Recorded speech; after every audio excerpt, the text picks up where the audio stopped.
It's fine. I've never listened to your podcast, Connor, in your defense. I said I have listened to an episode. Which is apparently one Just like more a than 10th. Kayla's listen of yours. Yeah, right. Exactly. You've listened to a single episode. I've listened to 0. All right. Well, at least you're consistently a bitch, Kayla.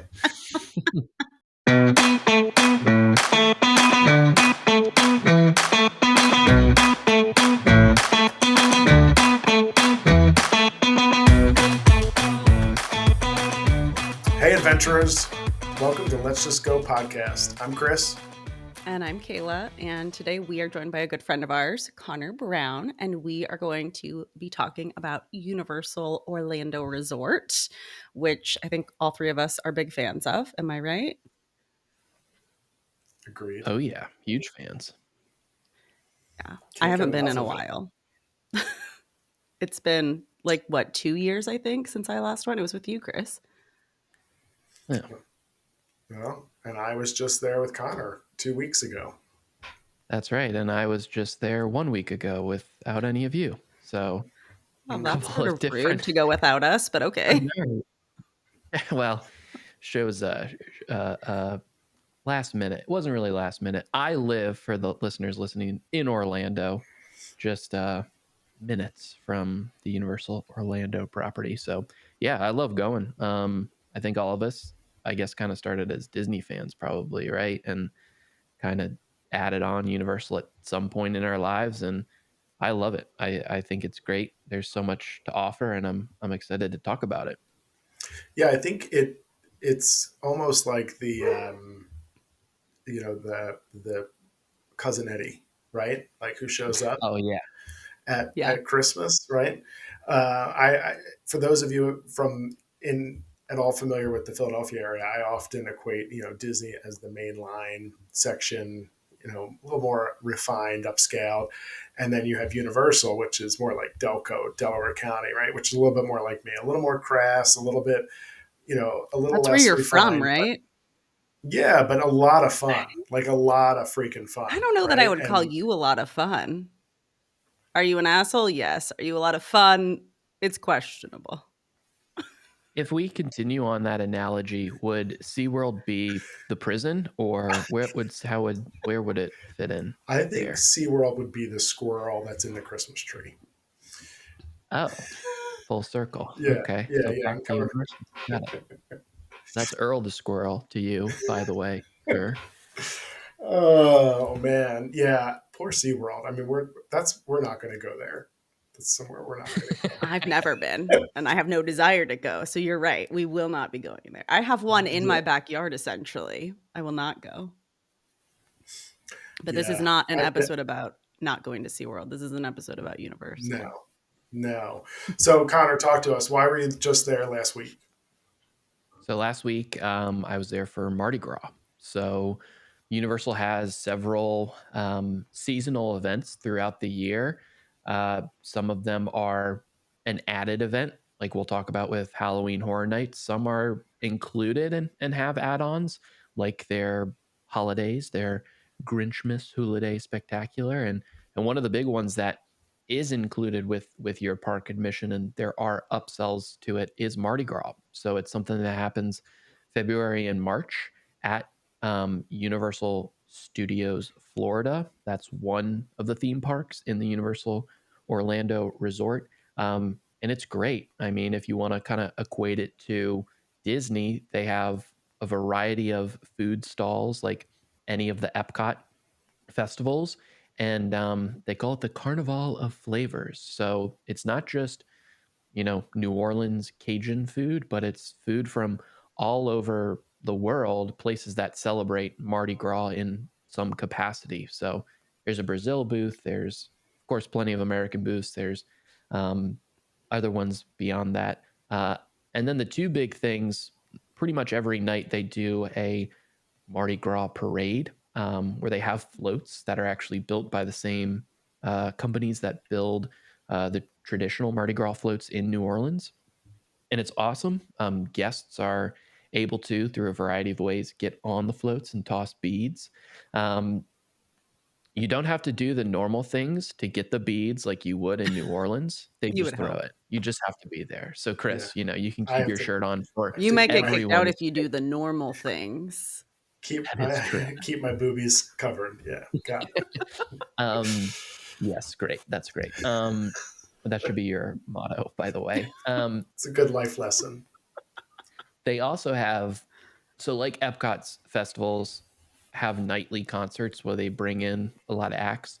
Universal does that with Mardi Gras, but they're much more, I would say, like they probably have the same budget as Epcot, but instead of having like 40 acts over the course of the entire festival, they have like 8 or 9 acts. And they basically do it one every weekend, 1 or 2 every weekend. And there's some bigger acts. I was there for the All American Rejects. Um, Ooh, it was fun. It was good. yeah. It was packed. Um, but those things are included with your daily admission to the park. You can experience all those things. And you mentioned Universal Studios, but what's the other park? Islands of Adventure. So um, right now, as Universal Orlando exists, it's home to uh, 2 theme parks, one water park that Universal likes to call a water theme park just to confuse everyone. It's awesome, but to kind of go back to Chris's motto, if you have to take your shirt off, it should be a water park. It shouldn't be a theme park, That is fair. which it is. That's Volcano Bay. Um, Universal is much more compact currently when compared to Walt Disney World. It's not as sprawling. There's one place to enter if you're parking or Ubering from there or taking some sort of shuttle. Massive parking garages that funnel you through security. And then you go out into City Walk, which is like their Disney Springs, downtown Disney, their shopping, dining, and entertainment district. You go right to go to one of the theme parks. Right is to Universal Studios Florida, which is the original theme park for Universal here in Florida. And then to the left, you go to Islands of Adventure, which is their second theme park. Their Volcano Bay, that water theme park, it's a little bit down the road. They have transportation. So you park in the main parking structure and then hop on a bus to get there. But within all that, they have their 8 hotels spread out across their property with transportation methods to get you to all of those theme parks as well. I like to compare Universal Studios, well, like the entirety of it, to Disneyland in terms of how you can walk to get almost anywhere. The hotels are right there for the most part. Like everything is, like you said, it's all on top of each other. And I feel because most people I know live on the West Coast, and like going to Florida is a big trip. So whenever I'm like trying to compare it for people, I'm always like, it's like Disneyland size wise, and they're like, oh, okay. And it's a great comparison for those that have been to Disneyland because that kind of shows how accessible it is to get to and fro. Um, and they know this, and I think there's 2 kind of phases we can talk about when we talk about Universal in their history of being in Florida. That was before Harry Potter and after Harry Potter, right? They get Yep. the theme park rights to Harry Potter in the late 2000s. What do we always call those? The aughts, the late aughts. I I don't think know, so. Yeah, but that sounds right. so they opened their first Wizarding World of Harry Potter in the Islands of Adventure theme park at Universal Orlando Resort. That was opened in 2011, I believe. Um, and it was a massive, overwhelming success. Put them on the map even more so. With that success, they've added those Wizarding Worlds to other theme parks. And then in 2015, I believe, they opened their second Wizarding World of Harry Potter at Universal Orlando in the other theme park, Universal Studios Florida. Um, just to show you how easy it is to access it, they put the Hogwarts Express, that is the train that you see in the Harry Potter movies, and it connects both of the Wizarding Worlds. Brilliant for a couple of reasons. One, because it's such a cool experience to do. It's this transportation method that immerses you in Harry Potter. And two, it's great for their bottom line because in order to get on that, you have to have a park to park ticket, i.e., a park hopper ticket. So you can't just have a 1 day, one park ticket. If you want to go on the Hogwarts Express, you got to have that park to park ticket, which is, of course, more expensive, worth it if you're a Potterhead. And it's helped Universal just grow exponentially. And it's still cheaper than a Disney ticket. Just saying. Yeah. Pricing wise. Depending upon the day, yeah. I Yeah. mean, it's close, and I think that that's another thing that they're able to do because it it was so it's so well done, right? Like, I've taken my parents there, my sister, huge Harry Potter fan, my parents, big Disney fans. Um, they go and they always say about Universal, it's cool. The Harry Potter stuff is incredible, and these are non Harry Potter fans. So I think everyone can kind of appreciate it, and because of that, it's been able for Universal to raise their ticket prices, and they're much much much more comparable to Disney now than ever before. Yeah, that brings us to a good. We usually talk about price just to give people an idea. And they have a range of hotels to stay at from off property to all different categories from premier down to, value resorts, prime value resorts in terms of price range. But their ticket costs roughly, I think it's safe to say that again, it's dynamic as Connor just pointed out in pricing, but a park to park 1 day ticket's about 215 ish dollars roughly a person. So, a family of four is dropping about 850 plus dollars to go um, for the day. Of course, that drops down and they run promotions, right? I think even right now they have a buy two, get 2 days free. So that drops down as you add days on. But if you're just hitting for that 1 day because you're doing other things at the Orlando area, that's the price point. Yeah, and they're much more, I won't say reasonable, but they have a much more higher likelihood to sell those tickets at a, call it what you will, a discount of an offer like you were just talking about, Chris. Like I remember, helping clients and they were just going to go for 2 days and it was buy 2 days, get three free. So you had 5 day tickets, Yeah. park to park tickets at Universal for the price of a 2 day ticket. And like Disney, the more days you add on, just in general, the cheaper the overall per day cost gets. Um, but yeah, I think it used to probably be more like, yeah, Universal was cheaper, not by a lot, but when compared to Disney, now they're very, very similar in that I think where Universal is still a little bit cheaper is in their hotel offerings when comparing certain categories to certain categories at Disney. But, when we're talking about proximity and those sorts of things, um, the perks that the Universal resorts have are sometimes much, much better than the perks you get if you stay on site at Disney, which I think is a question we get often asked a lot is, hey, we want to add on a Universal component. Should we just stay at Disney and Uber to Universal? And more we're saying, it makes a whole lot more sense for you to actually stay at Universal because of all the benefits that you get.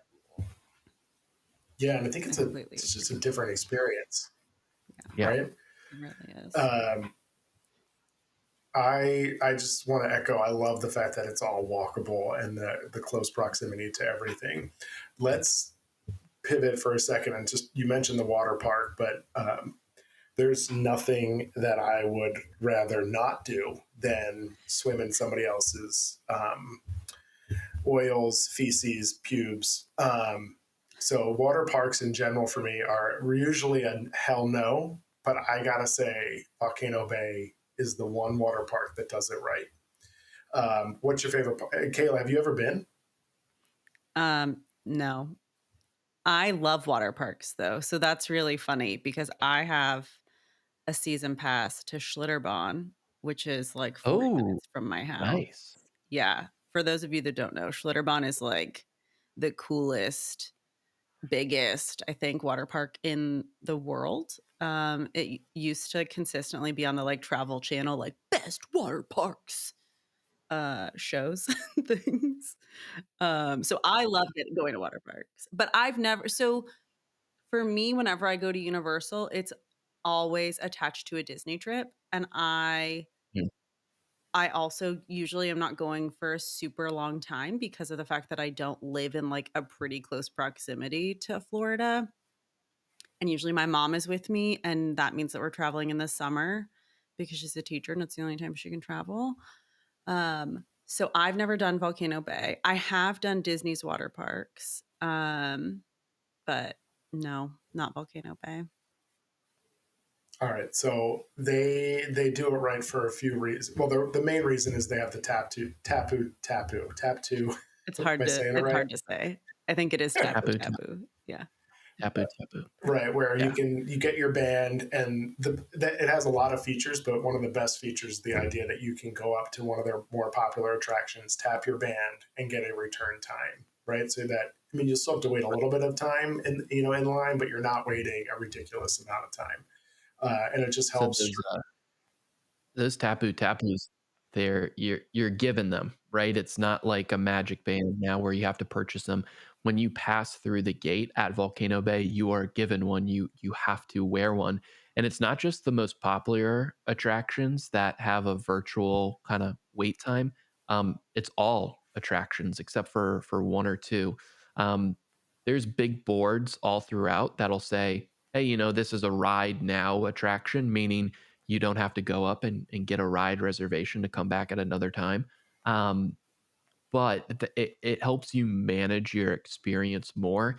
And there's so much to do beyond just those kind of slides. Like there's an incredible wave pool with sand at the base of this giant volcano, what Volcano Bay is named for. There's two lazy rivers. One is a fast lazy river, and you actually have to put on, even if you're an adult, you have to put on a life vest because Sign it me does up. go that. Yeah, That sounds it's awesome. really cool. Yeah. Man. So you can do all these things while you're waiting for your virtual queue time to come up. I did just want to say that Schlitterbahn also has this same bands, and you're paying like $100 a person to use it. So the fact that it's included at Universal with the price of admission is a game changer, because if you've got a party of 4 and you're paying $80 and you're paying a deposit on top of that of like to Mm. return the band at the end. So say one of your kids loses it, now you're out $20 on top of the 80 that you already spent for it Yeah. for the day. So I think that's great. Well, and that's interesting because you did bring up a good point, but I think first of all, I lazy rivers and wave pools are my worst nightmare. They are my germaphobe worst nightmares. But the you bring up a good point because Volcano Bay also has the option to purchase something called an express pass, right? That is where you can sort of fast track, lightning lane, fast pass, whatever you want to call it express pass. A few attractions there, but there aren't that many. Maybe 4, 5. How many, Connor? That's about it's 4, and then so the other theme parks have Express Pass and Express Pass Unlimited, and it's pretty much every single um ride included, right? The only differentiator is with regular Express Pass at the 2 standard theme parks, you can only go on each attraction once through the Express line. Unlimited, you can go as many times as you want. Volcano Bay has 2 tiers of Express Pass, and it's not like it's more 2 tiers of how many different types of rides you can get on. So again, those fluctuate day to day. One cool thing though, or I guess if you want to pay more, um, the Tapu Tapu, you can also hook up your credit card to, so you can just walk around the park and charge things to. It takes your picture when you're on certain slides, like if you're on ride photos, which makes for some of the best and worst photos of all time. A lot of stuff you don't want to see is being captured in photo form. Yeah. With the Tapu Tapu, if you're doing the come back and ride time, the virtual queue, you actually have to walk up to the attraction's entrance, tapu tapu, right? Tap your wristband to this kiosk, and then it gives you the time. If you go with your family or a big group and you got some extra cash you want to spend, if you get a cabana, it comes with a lot of stuff. It's covered. There's usually a fan in it. I think you get some food included with it, attendant that can come up to you. You have your own personal tapu tapu kiosk in your cabana, so you can set your ride reservations right there to any of the rides around the park. You don't have to walk up to those rides. You can do it from the comfort of your lanai, your chair in your cabana, which is pretty awesome. And I actually have had a cabana there, and it is well worth it. You do, I think we got a fruit tray and some waters. I think they had sunscreen there. But access to that Tapu Tapu was great. That pricing is dynamic, I believe. So you would want to Yep. book them sooner than later because you're going to pay premium if there's even any left because they are very, very popular. You also just have that little oasis where you feel like you can safely secure your things. You don't have to get a locker, right? And at least that's how I justified additional the additional cost. The additional cost for the place you didn't even want to be. Yeah, makes a lot of sense. I, listen, yeah, I mean, and you brought up, so I forgot that I did. You guys get my Christmas card of the photo of me and my Speedo on the water coaster there? I missed that Yeah, I one. think that's, I don't know. My mail was coming, and then I heard my mail carrier screaming in horror Yes, and yes, running away. And I think I've missed a lot of mail since it's then. it's I don't know if possible. those two No. are related. It's I possible. just find it interesting that you have such a germ aversion, a germ phobia to these water parks, yet you'll willingly go to the Jersey Shore whenever you want to. It doesn't make any sense to me personally. Agreed. Well, wait a second. Yeah, but I grew up going to the Jersey Shore, so I'm immune to the Got it. debauchery. Yeah, Got it. yeah. I've it's disgusting there. It's actually that's the world's worst. But but you mentioned you talked a little bit about the Express Pass. Probably hands down my single favorite part about Universal Agreed. Studios. Right? You don't have to be in your phone. You yes, you're paying a price for it, right? But I think honestly, to give perspective of cost, like I mean, you just mentioned. Kayla, you just mentioned you're spending $100 at some Texas water park that but and local to me, like you go to Hershey Park, you're dropping $100 a person a day, right? And you're going to Hershey, like you're in the middle of Pennsylvania, right? I mean, so or you can go to Universal and spend 200 and have a much more intense, inclusive type experience. But the Express Pass, favorite part. Have you've both used it? Yeah. Yep, without a Yeah. doubt. I mean, it's pretty, it's not perfect. Like everything has their flaws, but of all of those, right? Disney was the first one. They created the fast pass system, right? And every competitor out there saw that system and said, "That's awesome. You know what the problem with that is? You're not charging anything for it." So then they started. So for decades, Disney was the one that created this quote unquote cut the line system, wasn't charging for it. It was complimentary, while all of their competitors were taking kind of the same sort of system, making it a little bit easier to use, but charging a huge, huge, huge premium. Um, I've used these things in other theme parks, whether they call them quick queue or fast lane or whatever it is. The Express Pass is without a doubt the best iteration of any of these. Mainly because of how efficient it is, but also the caliber of rides that you're getting on, right? Like you can't compare the rides at Universal to Hershey Park. You can, like, there's some really cool rides at Hershey Park, but the theming, the structure, how much it's has been invested in these rides, they're next level, some of the best attractions you'll ever experience in your life, and you can access them with super low wait times with the Express Pass. I think the Universal knows that, and they know they can charge a premium for it, and they do more often than not. The Express Pass, and again, there's two versions of it: regular Express Pass, which gets you onto almost every single ride through the Express line once, and Express Unlimited, which is more expensive, which gets you on almost every single ride as many times as you want through the Express Pass line. Those are an add-on, so you have to purchase them in addition to your theme park admission. Routinely, they are more expensive than the actual theme park admission to get into. We'll probably talk about one way you can kind of get around that with a big perk. Um, but it's this dynamic pricing thing. It fluctuates day by day, season by season.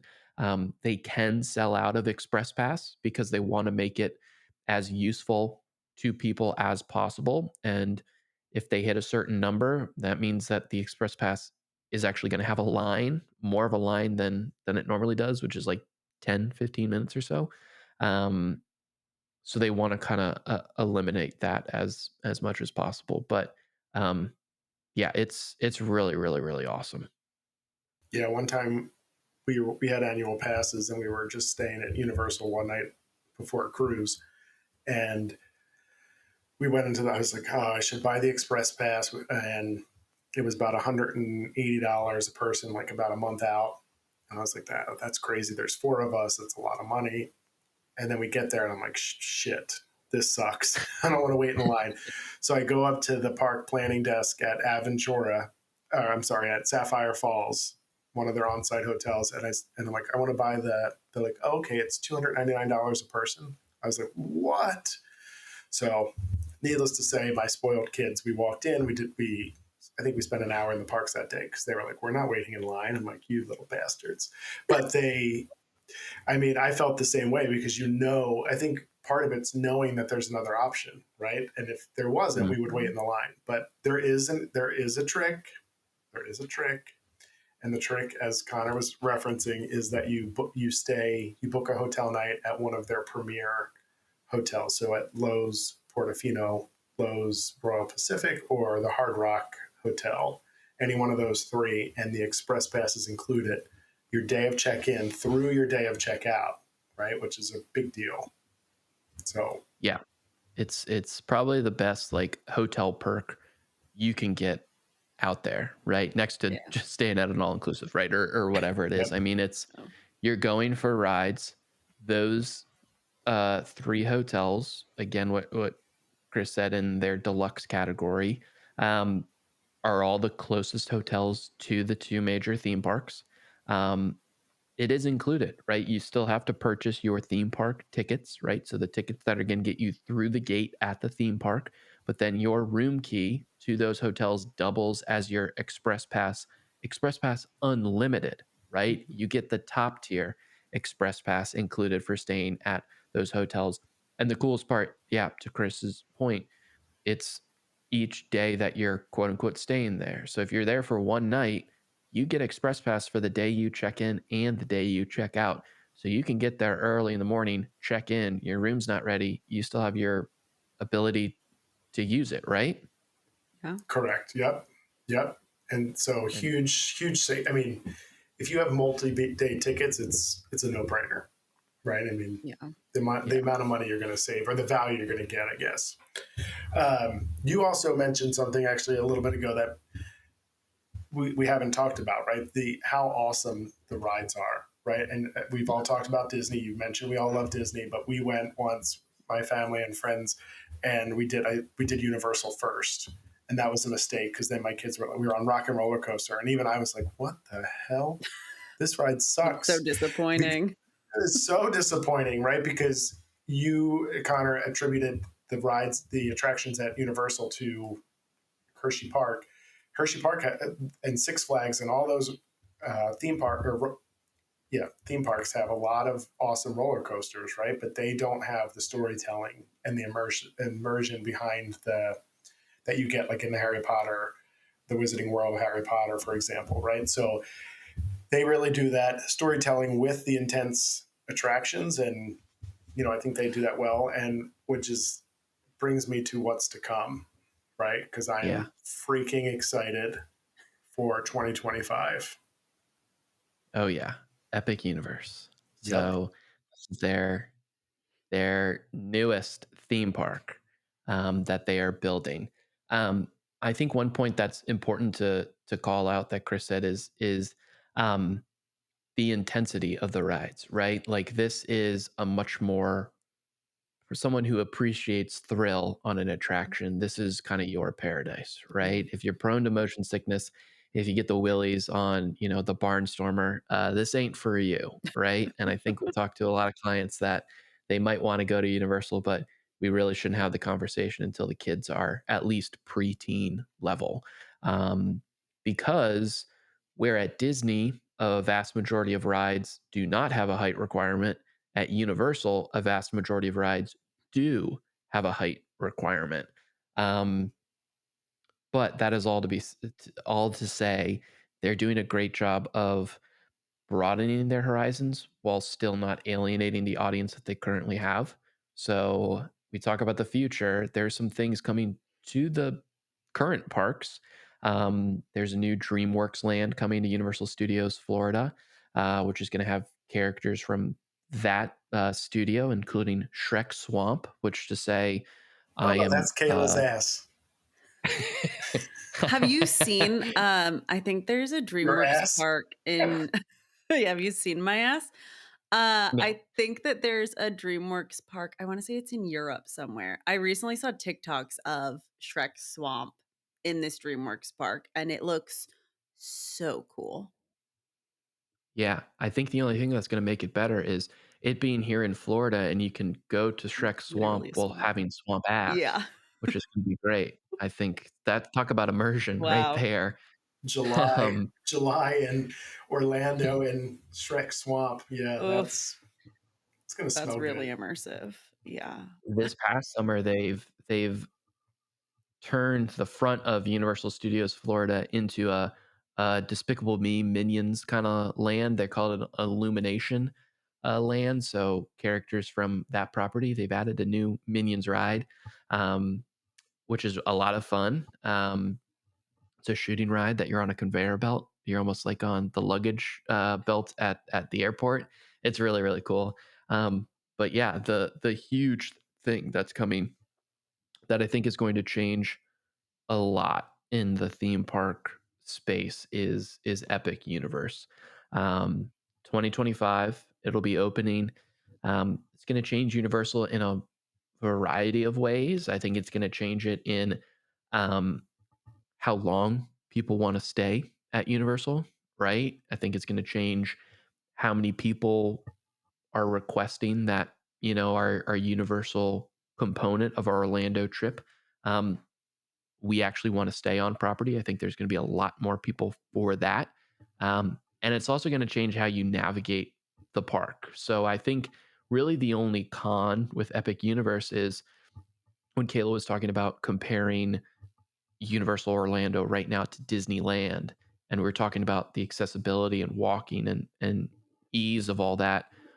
This is going to add a wrinkle to that because it's a couple miles away from the current Universal proper uh, structures and things like that. They'll have transportation. They're going to have dedicated bus lines. They're doing all that themselves, but it's still another destination you have to get to, or you could stay at the hotels that they're opening right next to Epic Universe, and in some cases in the Helios Hotel inside the park itself. Um, That's yeah, gonna be I so mean it's cool. it's gonna be awesome. When you guys, I mean, they just announced, all the lands. Like we could talk about all those, but anything that you've heard in the announcements that you're like, oh, I'm there. That's my jam. I can't wait for that. I think all of it, honestly. I mean, I think it's hitting the I don't know, the 30 to 50-year olds. It's hitting them, right? I mean, Yeah. you've got they're going to have more Harry Potter, right? Or am I wrong in that? Mhm.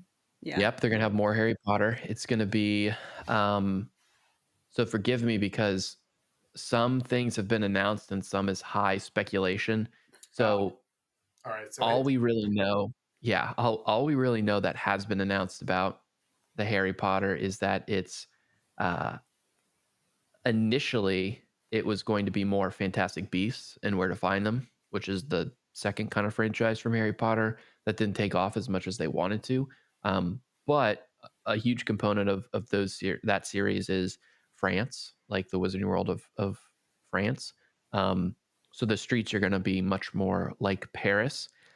That's what we know. What is rumored is the main attraction there is actually going to be in the Ministry of Magic, back in the London style of Harry Potter that we know. But yeah, that's their best theming. They've done their best work. Well, I would say, except for one land that they've opened recently. They've done their best. Universal's done their best creative work with Harry Potter. So I can only assume it's gonna be another banger. How about Nintendo? Right, Super Mario.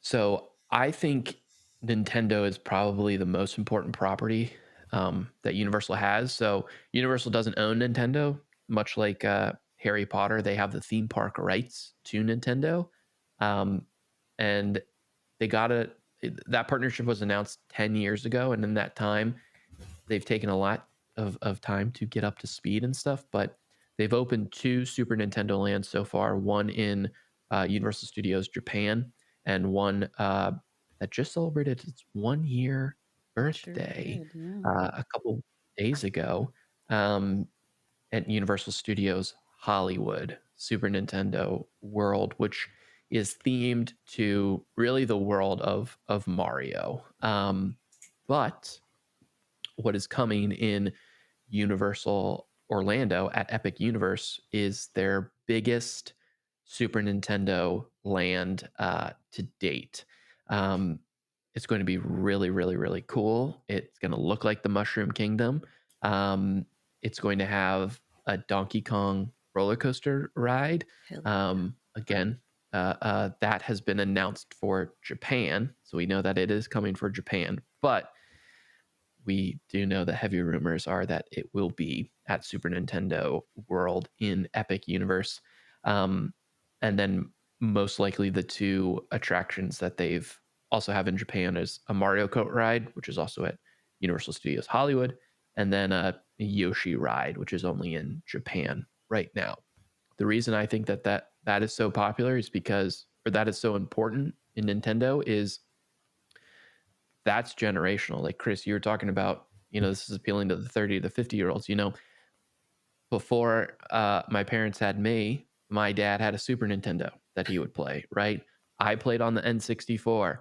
Me and my sister, we played on the Nintendo Wii.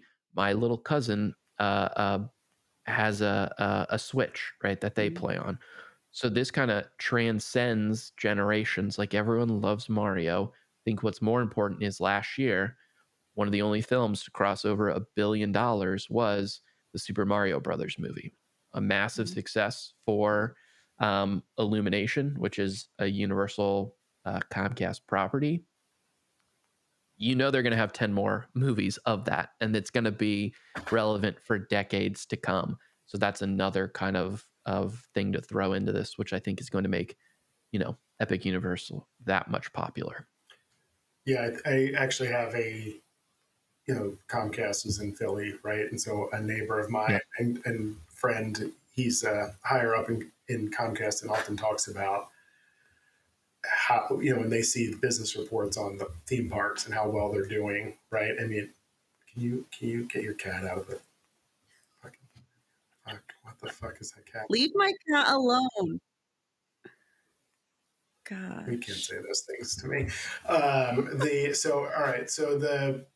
But anyway, talking about how well the theme parks are doing, right? And I think they're going to hit the nail on the head. They're definitely playing it right now. You're going to have parents saying, right? It's often the kids asking to go to the theme parks. Now you're going to have parents saying, "Let's go, right? Let's just go to Epic Universe. Let's go to Universal Studios. Come on, we gotta see this. I can't wait. There is one part of Universal that I have yet to be at, though, because I am afraid I will shit my pants. What's that? Halloween Horror Nights. Oh, It is same. Halloween Horror Nights. Halloween Horror Nights. I'm afraid I will become a meme if I go there. You're already a meme. You don't need to go for all that, but you're our meme. Thank you, Kyle. Yeah, no problem. I am a brave boy, and I have been to Halloween Horror Nights. And I love it. And I will say this, I don't like getting scared, right? I don't understand people who like getting scared. That seems like something you should talk to your therapist about. Um, that being said, but I don't like scary movies, horror, not really my jam. Um, but every time someone would come back from Halloween Horror Nights, they'd be like, it's incredible, it's incredible, it's incredible. I finally went 2 years ago for the first time. I was hooked, and I knew just going that one time, the next year, I'm going to get a frequent fear pass. So to kind of back it up, Halloween Horror Nights happens on select nights, September and October. It went into November this year for the first time, which was cool. It is at Universal Studios Florida. There's a Hollywood component as well. If you go out to California, they have Halloween Horror Nights. But in Orlando, it's exclusively in Universal Studios Park proper. It's incredible. It is a separate ticketed event. So compare it to Mickey's Not So Scary Halloween Party or Very Merry Christmas Party, right? You buy that ticket and you get admission to that event. It goes late into the night. It usually starts around from 5 to 7 o'clock and can go into 2 a.m. There are usually 10 houses that they have, mazes, you could call them. They have scare zones, which are less themed, but just kind of areas you walk through. They have shows. They have special food in those food booths, and kind of entertainment throughout. It is a spectacle in many, many ways. It is an incredibly well done and themed event, from start to finish. Usually what happens is they have 10 houses, 5 of the houses, and this is usual, it's not always the norm. 5 of the houses are based on intellectual property. So like last year it was Stranger Things had a house. Universal Monsters, so those classic monsters had a house. The Last of Us, the video game, and it was based on the video game version, not the TV version, had a house. Chucky had a house, which was the bane of my existence. I am not a fan of Chucky. But then the other houses are always creations that Universal Creative comes up with on their own. Um, One of the houses this year was actually based on Dueling Dragons, which was the former roller coaster they had in Islands of Adventure. It was awesome. It was really, really cool. The house of the year that won the award was Yeti Campground Kills. And it was this you were going through a campground where a family of Yetis was just killing people, right? It was campy. It was fun. Um, it's just such an immersive scale. Like when you go into the Dueling Dragons house, there are 2 dragon statues, like massive statues blowing smoke at each other, right? You went into the Universal Monsters house. It was the catacombs of Paris. The first step you take into the house, it's raining, like it's raining in this maze. It's just really, really, really cool. They seem to outdo themselves every year, but hopefully we can get you scaredy cats there sometime. Oh, I don't know about that. I do need to go one. I need to go one time, but they also do they have an age recommendation? It would say most cases this is definitely for like 16 and up, right? It says they put a rating on it. I don't know what the age is. All I know is I'm not one to judge people. Actually, I am very much so. That's a lie. That's why we all get along.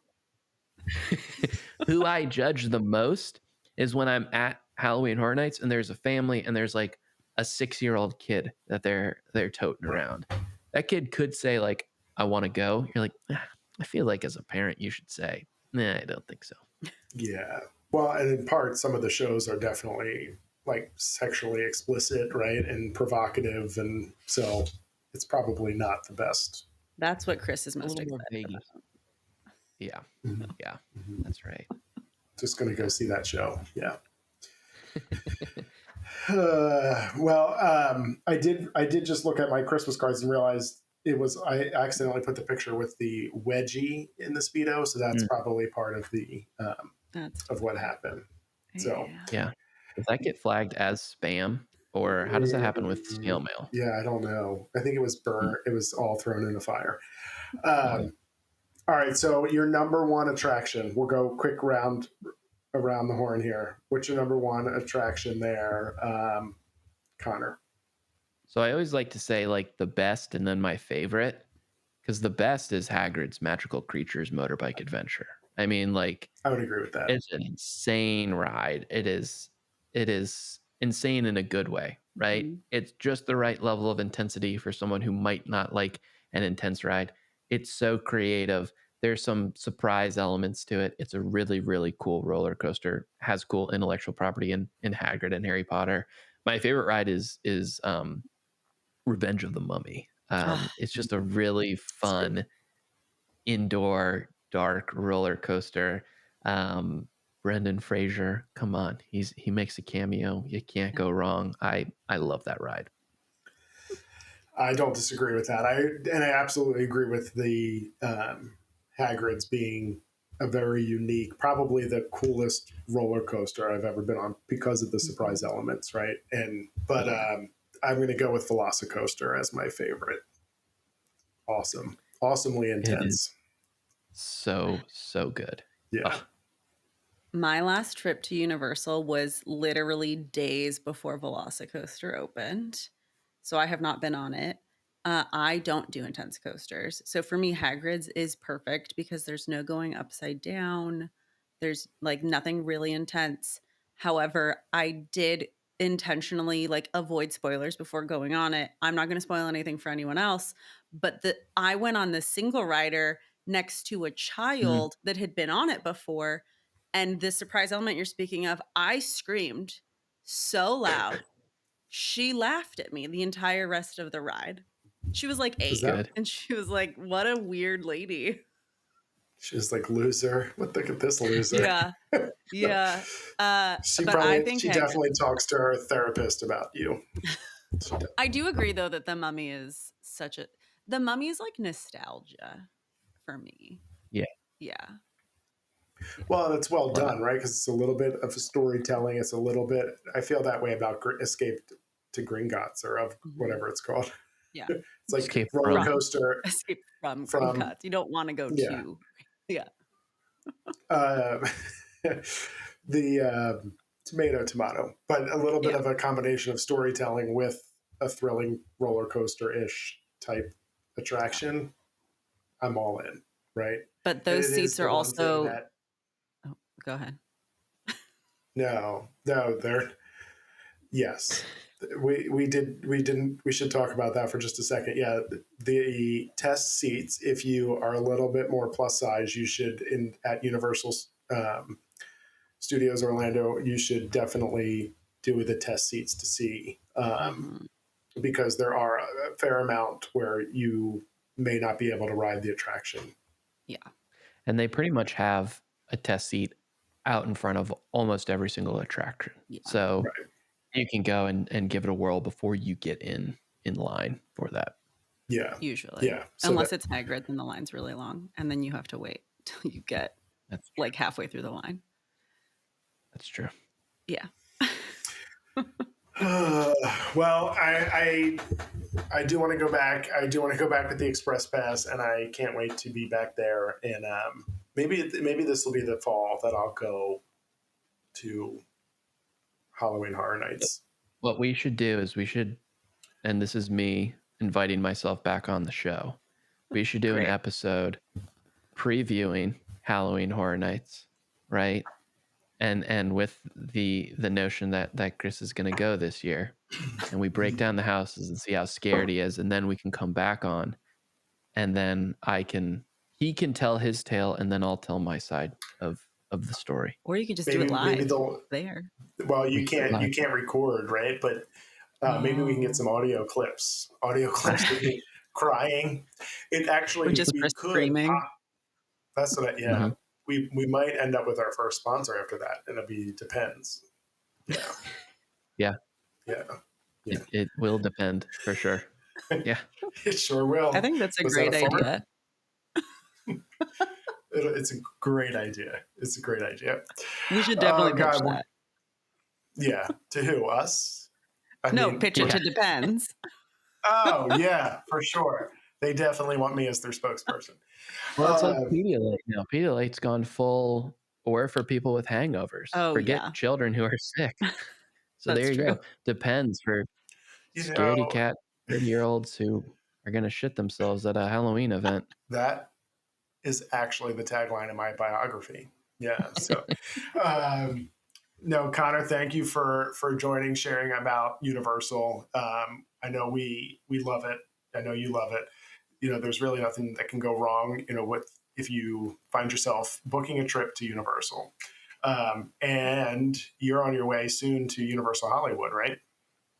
That's right. Yeah, I'm going out there in just a few days from the Oh, time man. of when this podcast was recorded. So excited for it. Really going out because of their Super Nintendo World. I want to go out to that one before the Orlando version opens. But I'm also excited to just experience that park. You know, they have the world famous tram tour through the Nice. backlot of the Universal Studios. So I'm excited for all of that. We should Yeah, have you no, back that'd to be talk awesome. about that. I'd Yeah. love to. Yeah, I'm staying at Yeah. one of their partner hotels, whatever they What call did it. you end up So booking? I Sheridan? went with the Hilton. Oh, I went okay. with the Hilton. Yeah, Nice. a little bit Yeah. closer. Yeah. Nice. Kayla, take us home. Thank you, everyone. Thank you, Connor, so much for coming on. I definitely think we'll have you back. We've got lots of different destinations to talk about. And if you're going to Universal Hollywood, I mean, that just makes perfect sense to me. But as always, subscribe, download, talk to us on social media because it gets really boring when no one responds to me. And Oh, as always, God. let's just go.